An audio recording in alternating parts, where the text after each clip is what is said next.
Hello my dear student, आज मैं आपको फिजिक्स में करंट इलेक्ट्रिसिटी लेक्चर नंबर 4 जिसमें आपको हम बताएंगे ड्रिफ्ट वेलोसिटी कि ड्रिफ्ट वेलोसिटी क्या होता है ना।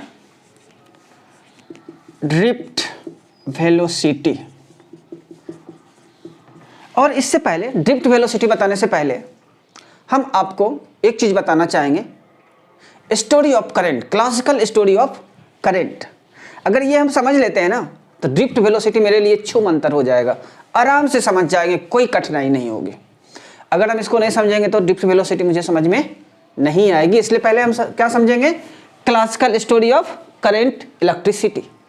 जैसे देखिए, इसके लिए हम क्या करेंगे, सबसे पहले एक कंडक्टर लेंगे। ये कंडक्टर लिया है ना, क्योंकि इलेक्ट्रिसिटी की बात हो रही है तो यहाँ पे तो कंडक्टर ही होगा, हमेशा कंडक्टर कंडक्टर बोलते रहते हैं, है ना, क्योंकि ये चैप्टर ही वैसा ही है। जैसे मैं कहूँ इस कंडक्टर के आसपास एक्सटर्नल इलेक्ट्रिक फील्ड जैसे ही अप्लाई करते हैं, एक्सटर्नल इलेक्ट्रिक फील्ड जैसे ही अप्लाई करते हैं तो फिर क्या होता है, इस कंडक्टर के अंतर्गत क्या होगा, अंदर। अब जानते हैं कि इस कंडक्टर के अंदर there are huge number of free electrons, बहुत सारे फ्री इलेक्ट्रॉन्स होते हैं, ठीक है। अब फ्री इलेक्ट्रॉन्स यहाँ पे है तो अब ये इलेक्ट्रॉन्स मूव करना शुरू कर देगा, इलेक्ट्रॉन्स मूव करना शुरू कर देगा। अब जितने भी इलेक्ट्रॉन्स हैं ना वो इलेक्ट्रिक फील्ड के अपोजिट डायरेक्शन में मूव करेगा, जिसके कारण यहाँ पे आके एक्युमुलेट हो जाएगा, जमा हो जाएगा। और फिर जितने भी प्रोटॉन हैं वो इस साइड आ जाएंगे। प्रोटॉन ऐसे मूव नहीं करता है, पर हाँ इलेक्ट्रॉन जैसे ही आएगा तो यहाँ पे सिर्फ प्रोटॉन ही बचेगा ना, इसलिए हम सोच लेते हैं कि प्रोटॉन भी मूव कर रहा है, ठीक है। क्या मैं बोला, जैसे ही एक्सटर्नल इलेक्ट्रिक फील्ड अप्लाई करते हैं, कंडक्टर के अंदर जितना भी फ्री इलेक्ट्रॉन्स होते हैं, जितना मतलब जैसे जैसे हम इलेक्ट्रिक फील्ड अप्लाई करते जाएंगे वैसे वैसे electron, number of free electron जो है यहाँ पे एक्युमुलेशन ऑफ इलेक्ट्रॉन्स बढ़ता जाएगा। ऐसा नहीं है कि एक ही बार में पूरा का पूरा इलेक्ट्रॉन यहाँ पे आ जाएगा।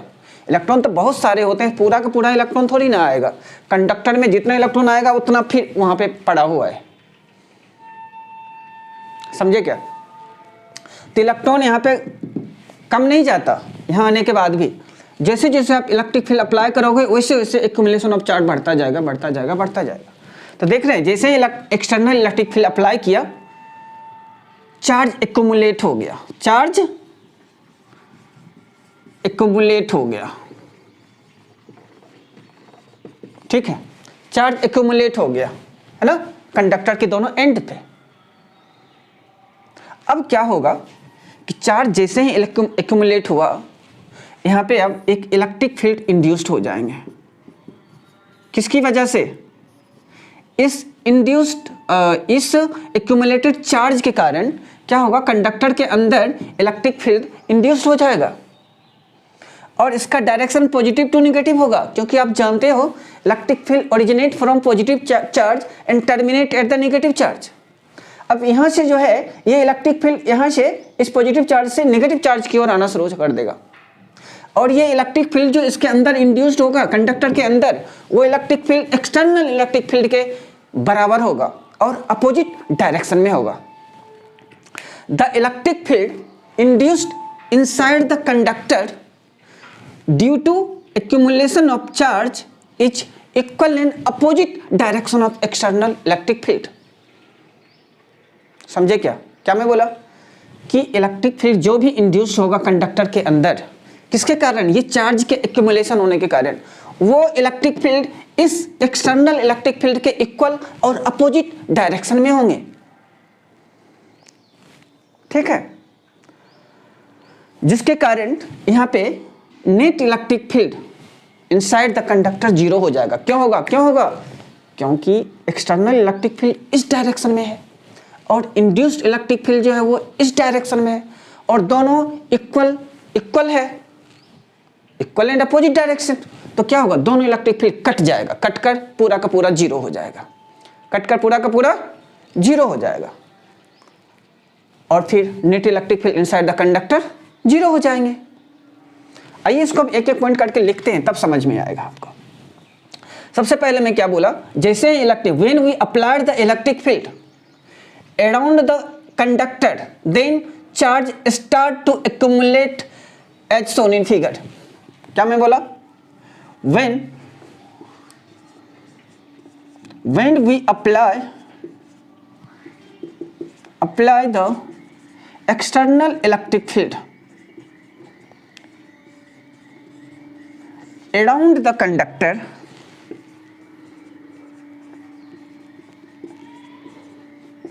then charge starts to accumulate at the ends of the conductor.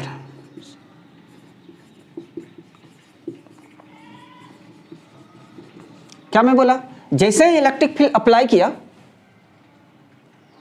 तो कंडक्टर के अंदर जितना भी फ्री इलेक्ट्रॉन्स था, जितने भी फ्री चार्ज थे, वो एक्यूमुलेट हो गया, है ना, एक्यूमुलेट हो गया कंडक्टर के दोनों एंड्स पे। नंबर 2 में दूसरा पॉइंट क्या लिखेंगे, due to accumulation of charge, due to accumulation of charge electric field induced inside the conductor, है ना। फिर लिखना है due to accumulation of charge electric field, या ऐसे बोलूं induced electric field create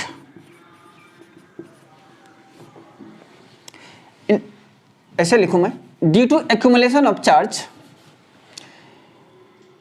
electric field induced inside the conductor which is equal and opposite in direction of external electric field, of external electric field। क्या मैं बोला, due to accumulation of charge electric field induced inside the conductor which is equal and opposite in direction of external electric field is called induced electric field, is called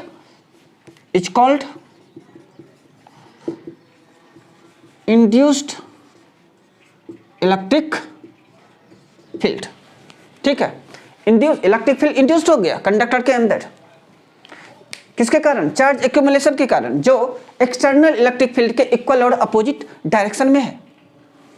अब क्या होगा, इस induced electric field के कारण conductor के अंदर पूरा का पूरा इलेक्ट्रिक फील्ड जीरो हो जाएगा। पहले आइए हम यहाँ पे एक लाइन और लिखते हैं, that is external electric field is equal to induced electric field. ये अब तीसरा पॉइंट लिखेंगे हम, तीसरा पॉइंट ये लिखेंगे, due to induced electric field net electric field inside the conductor becomes zero. चलिए इसे मैं मिटा दूं, है ना। अगर मैं कहूं आपको ये दूसरा पॉइंट हो गया, तीसरा पॉइंट क्या है, तीसरा पॉइंट ये है, due to induced electric field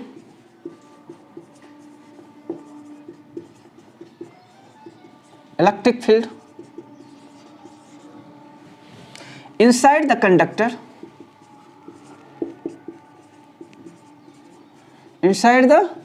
conductor net electric field becomes zero।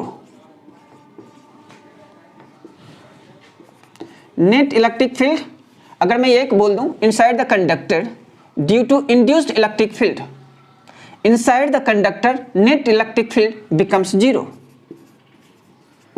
ठीक है, दैट इज, अगर मैं ऐसे बोलूं net electric field is equal to external electric field minus induced electric field, दोनों आपस में इक्वल है और अपोजिट डायरेक्शन में है, तो क्या हो जाएगा यहाँ पे 0 हो जाएगा। ये क्या हो गया, net electric field for isolated conductor, ये आइसोलेटेड कंडक्टर है, मतलब वैसा कंडक्टर जो अलग थलग पड़ा हुआ है, जो सर्किट के साथ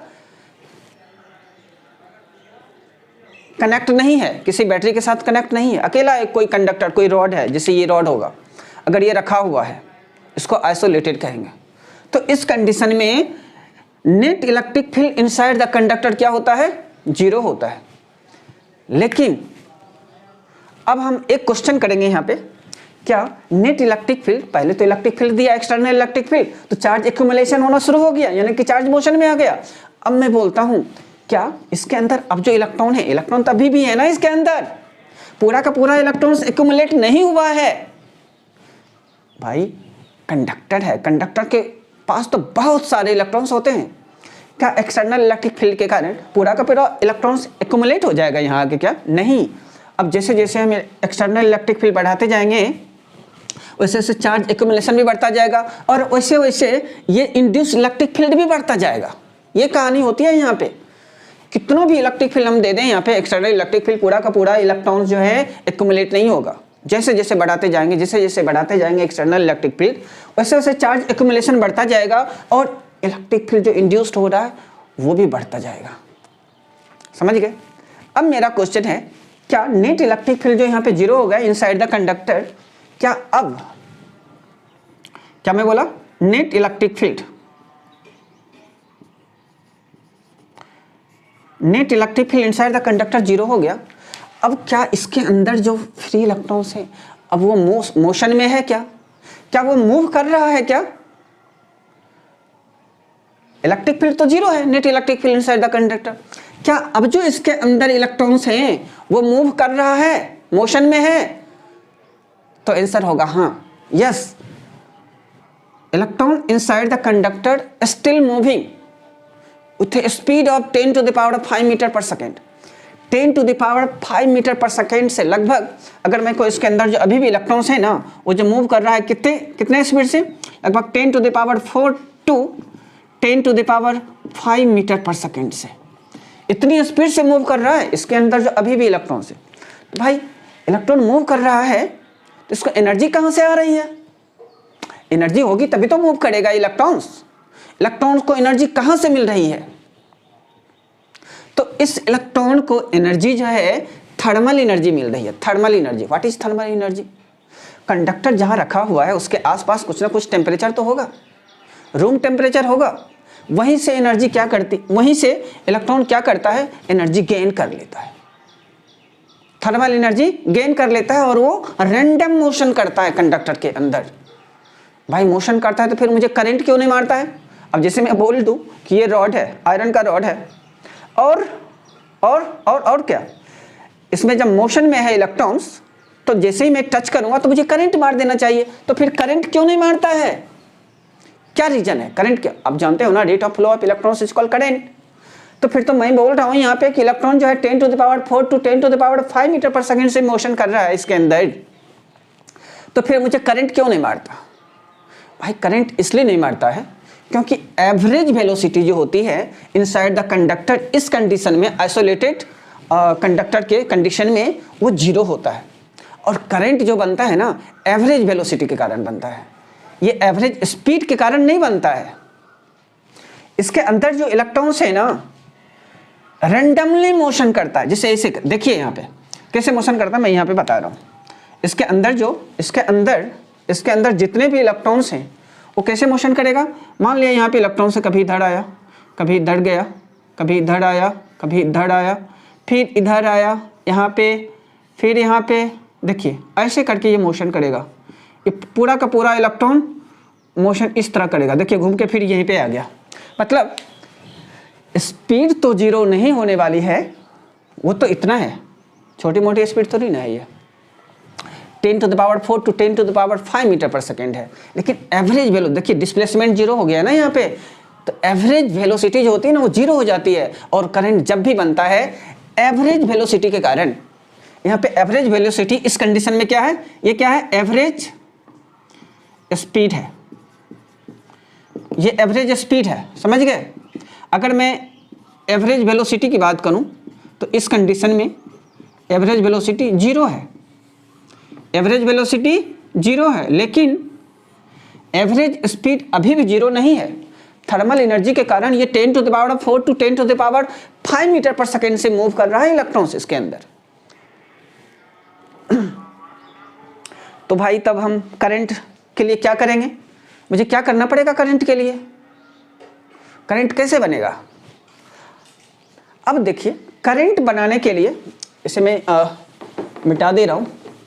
करंट बनाने के लिए हम क्या करेंगे, करंट बनाने के लिए अब इस कंडक्टर को एक बैटरी से जोड़ेंगे, एक बैटरी से। जैसे देखिए ये कंडक्टर लिया, अब इस कंडक्टर में हम क्या करेंगे, नेट इलेक्ट्रिक फील्ड तो इनसाइड द कंडक्टर जीरो हो गया, और मुझे inside the conductor net electric field zero नहीं करना है। जीरो नहीं करेंगे तभी करंट पास होगा, फ्लो होगा।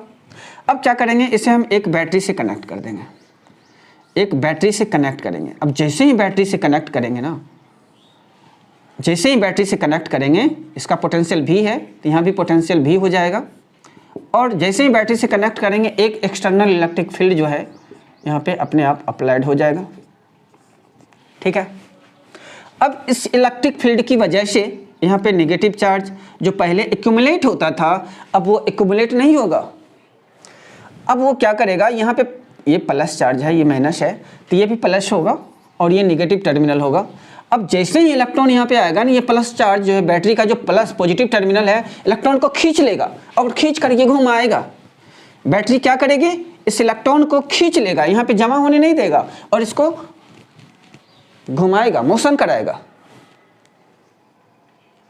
बैटरी का काम क्या होता है, बैटरी का काम होता है इलेक्ट्रॉन्स को घुमाना, इलेक्ट्रॉन्स को एनर्जी देना।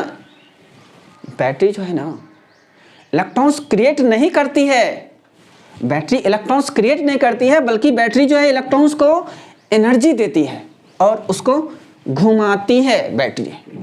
अब इलेक्ट्रॉन को यहाँ पे घुमाएगा, एक्सेलरेशन ए से क्या करेगा, एक्सेलरेशन दे देगा, एक्सेलरेशन से। अब एक्सेलरेशन ए जैसे ही देगा, अब क्या होगा कि स्पीड ऑफ इलेक्ट्रॉन्स बढ़ती जाएगी, बढ़ती जाएगी, बढ़ती जाएगी।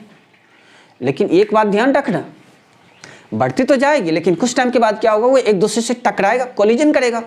अब कोलिजन करने के कारण क्या होगा, उसकी स्पीड फिर से घटती जाएगी, घटती जाएगी, घटती जाएगी, और एक पॉइंट ऐसा आएगा, एक पॉइंट ऐसा आएगा जहां पर इलेक्ट्रॉन्स की वेलोसिटी बहुत छोटी हो जाएगी और कांस्टेंट हो जाएगी, और फिर उसी कांस्टेंट स्पीड से वो आगे की ओर बढ़ेगी। उसी स्पीड को हम क्या, उसी वेलोसिटी को हम क्या कहते हैं, ड्रिफ्ट वेलोसिटी कहते हैं। उसी वेलोसिटी को क्या कहते हैं, ड्रिफ्ट वेलोसिटी। मतलब इसको हम लिखेंगे कैसे, when we connect the conductor with a battery,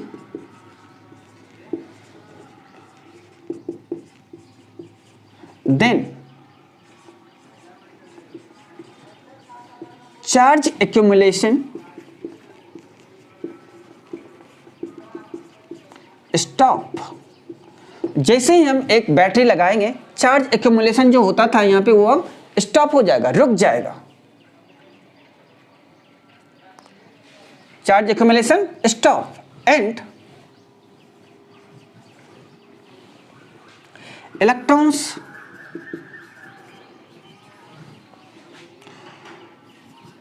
move with an acceleration a and its speed, its velocity लेंगे यहाँ पे, its speed keep on increasing अरे इसमें एक्सेलरेशन आ गया, एक्सेलरेशन आ गया तो क्या होगा, इसकी स्पीड तो बढ़ती जाएगी ना, बढ़ती जाएगी बढ़ती जाएगी। But due to collision between electrons its speed keep on decreasing, क्या होगा, keep on decreasing, डिक्रीज हो जाएगा। and after sometimes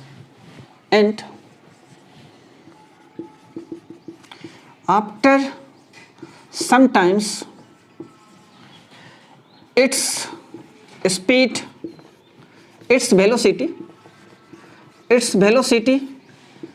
becomes very small and constant. It's called drift velocity. It's called drift velocity.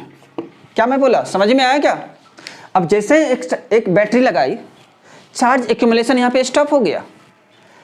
Charge accumulation जैसे ही stop हुआ, मतलब charge जो है acceleration ए से मूव करना शुरू कर दिया। ये जैसे ही चार्ज यहाँ पे आया, ये नेगेटिव चार्ज जैसे ही आया, यहाँ पे पॉजिटिव चार्ज है, इसको खींच लिया और खींच कर फिर ये घुमाना शुरू कर दिया इसको, और एक्सेलरेशन ए के साथ इलेक्ट्रॉन मूव करना शुरू कर दिया और उसकी स्पीड जो है बढ़ती जा रही है। एक्सेलरेशन है तो स्पीड तो बढ़ेगी, बढ़ती जा रही है बढ़ती जा रही है बढ़ती जा रही है।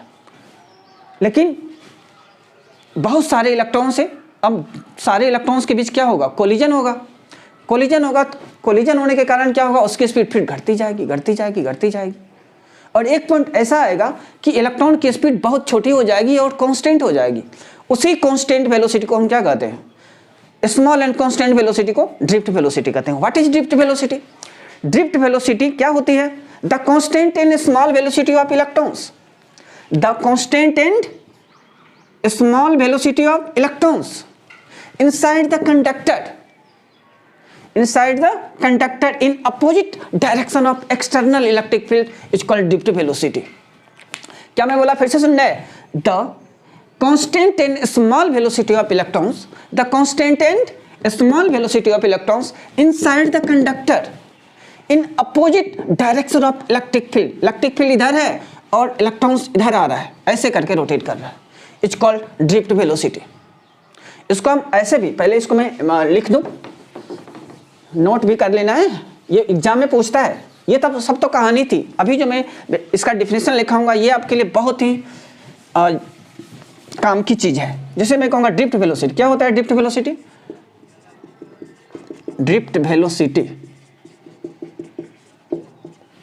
अब लिखना है the constant and small velocity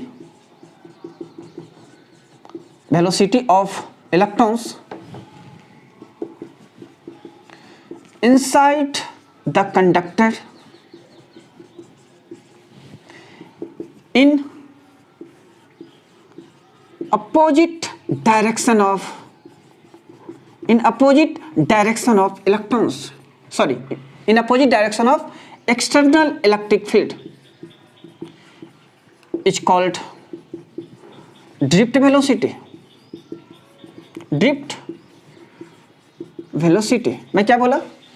the constant and small velocity of electrons inside the conductor in opposite direction of external electric field is called drift velocity. मेरे ख्याल से तो समझ गए होंगे ड्रिफ्ट वेलोसिटी क्या होती है। कंडक्टर के अंदर इलेक्ट्रॉन की वो वेलोसिटी, वो छोटा सा और कांस्टेंट वेलोसिटी जो एक्सटर्नल इलेक्ट्रिक फील्ड के अपोजिट डायरेक्शन में हो, क्या कहलाता है? ड्रिफ्ट वेलोसिटी कहलाता है। अब देखिए ड्रिफ्ट वेलोसिटी को हम ऐसे भी डिफाइन कर सकते हैं, किसी किसी बुक में देखिएगा इस तरह का रहेगा और किसी बुक में रहेगा अभी जो हम देंगे उस तरह करके। इसको नोट कर लीजिएगा, मिटा दूं? चलिए ठीक। अब अगर मैं कहूं आपको दूसरा डिफिनेशन जो दिया रहता है किसी किसी बुक में, तो देखिएगा ये नेगेटिव टर्मिनल है ना बैटरी की, और ये पॉजिटिव टर्मिनल। ये नेगेटिव टर्मिनल देखिए यहाँ से इधर आ रहा है, मतलब नेगेटिव टर्मिनल से इलेक्ट्रॉन चलकर पॉजिटिव टर्मिनल की ओर आ रहा है।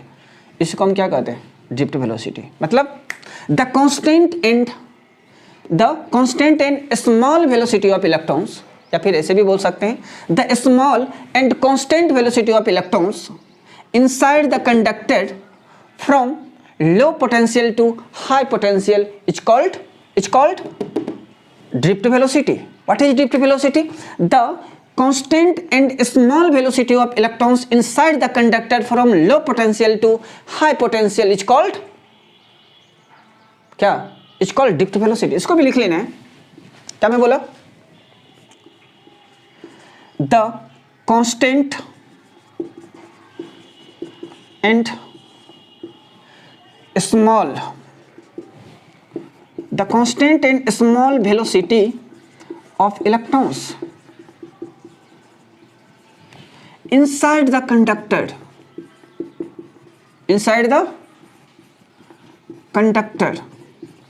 from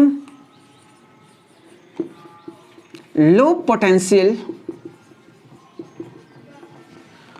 to high potential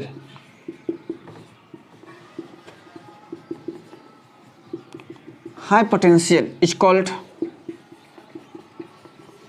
drift velocity. समझे क्या? समझे? The constant and small velocity of electrons inside the conductor from low potential to high potential is called drift velocity. तो drift velocity यहाँ से आप लोग समझ गए. मुझे पूरा विश्वास है कि आप समझ ही गए होंगे. अगर नहीं समझे होंगे तो एक बार फिर से इसको देख लेना है, ठीक है, वापस से. और इसके बाद जो हम आएंगे लेकर इसका डेरिवेशन लेके आएंगे. ड्रिफ्ट वेलोसिटी का डेरिवेशन आपको हम अच्छे से बताएंगे, जो कि एग्जाम में पूछा जाता है. इसका डेफिनेशन, डेरिवेशन, ये सब पूछा जाता है, जो आपके लिए बहुत ही इंपॉर्टेंट है बोर्ड के लिए. तो तब तक आप अच्छे से पढ़ते रहिएगा. Ta ta, bye bye.